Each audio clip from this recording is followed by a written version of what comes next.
Hey guys, um, this video is going to be a little bit different. After everything that's happened this last week, with the appendix rupturing and the craziness with my ex, it got me thinking last night.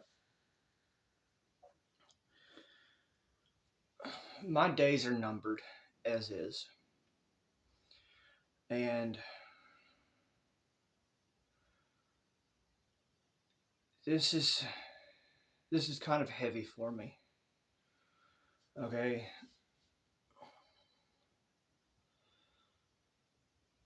to all 20,000 of y'all that have looked at my videos and at least given them a shot, I want to say thank you.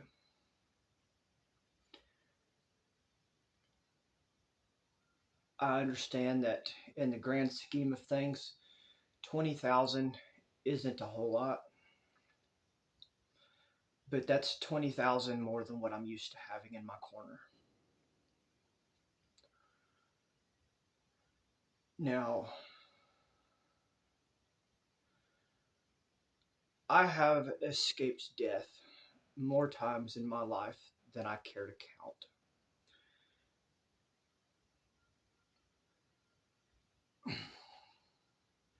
But the tumor is one that I don't know that I'll actually be able to escape. I hope I will. And it got me thinking last night. My kids are all so young that they're not going to remember me.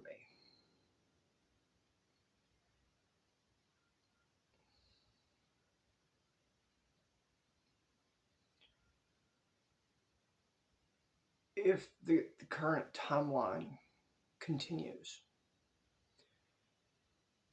Unless by some Hail Mary I manage to pull something out of my ass and escape this one.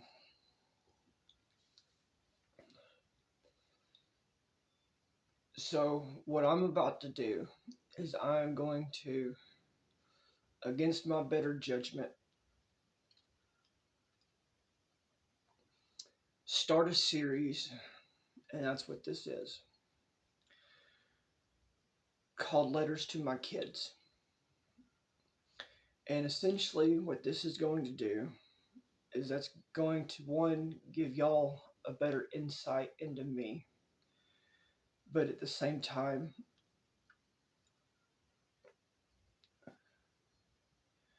it gives my kids something to look back to.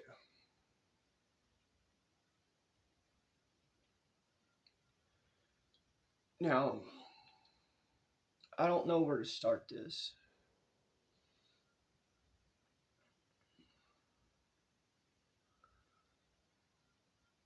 but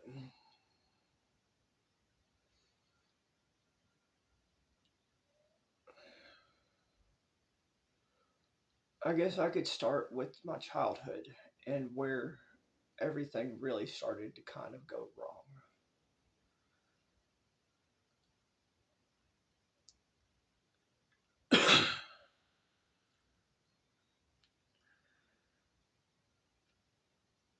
I'm a very personal, like very withdrawn kind of person. I haven't always been this way. I've had a lot of crazy things happen to me.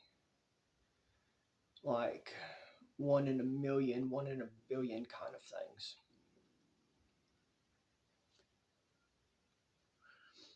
But from a very young age, I have dealt with loss. And we're not talking like, oh, you know,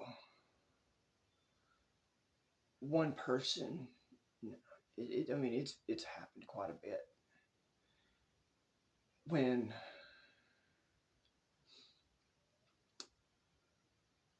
I was born with a lazy eye, and I don't know if it picks it up in the camera or whatever. But I grew up short, fat.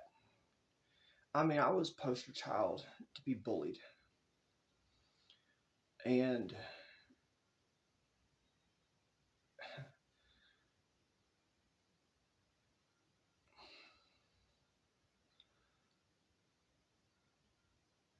around the age of 8, my dad died. Okay. That just heightened everything. The kids at school, I mean, they were fucking monsters. Pardon my language here. But I learned early on that if you pick at yourself, you make fun of yourself, you kind of take the power away from those that would normally find joy in it. You know what I mean? If you make fun of yourself, it takes away all the joy from them. So it's kind of what I do now. It's a safety mechanism, I guess. But right behind my dad, I lost my great aunt. I mean, we're talking like two years at most. And I know that a lot of y'all that are watching this probably can't even name your great aunt. The people in my family, or at least on my mama's side, they lived a long time. My biological dad died on my like 6 months before my 18th birthday. I never got to meet the man. And like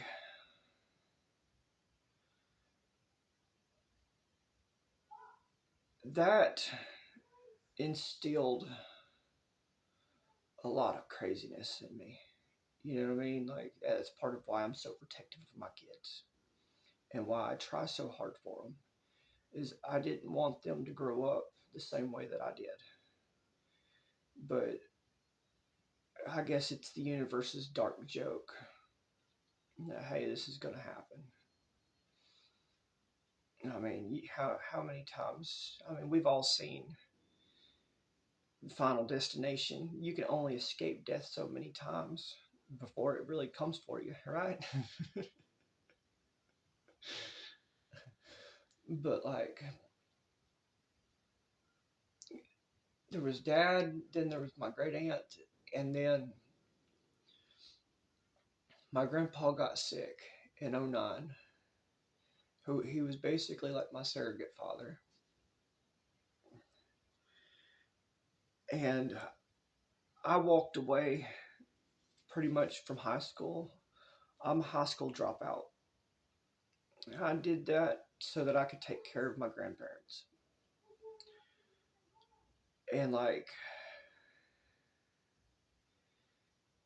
when grandma passed away in 2012, that sent me on a spiral, a really bad spiral. I'm talking, I could have made Charlie Sheen look like a saint at one point. And like all the drugs that I did, they made me into the person that I am today. I'm not going to lie. I've learned the hard way how to do things and how not to do things.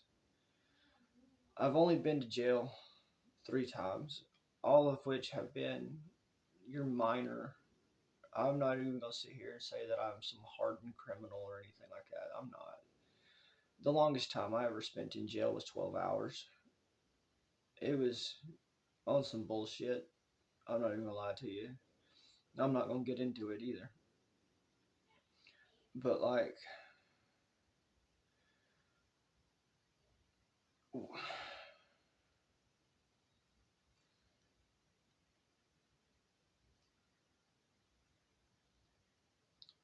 I really don't know what to even say to this. I feel like I'm letting them down.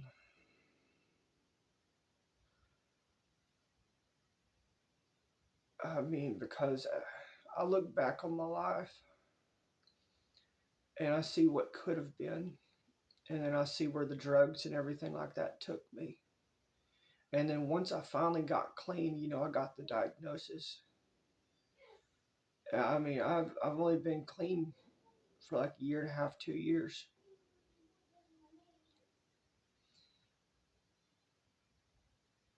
But I look at all the money that I wasted, all the time that I wasted.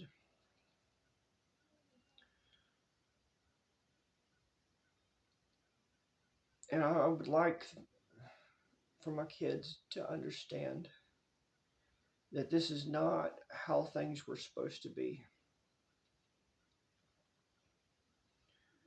I mean, we were supposed to have the little white picket fence and the dog and all the fun stuff.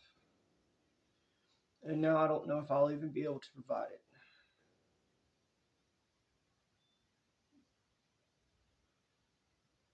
I hope that when they see this, they will understand that I did care and that all of this is out of my control. And they don't grow up hating me the way that I hated my biological dad.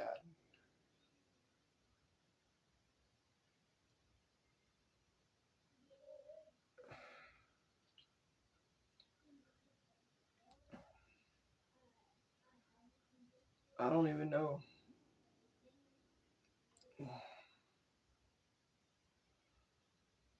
I'll get into more of it, I guess, tomorrow when I've got a little bit more to say. I appreciate you.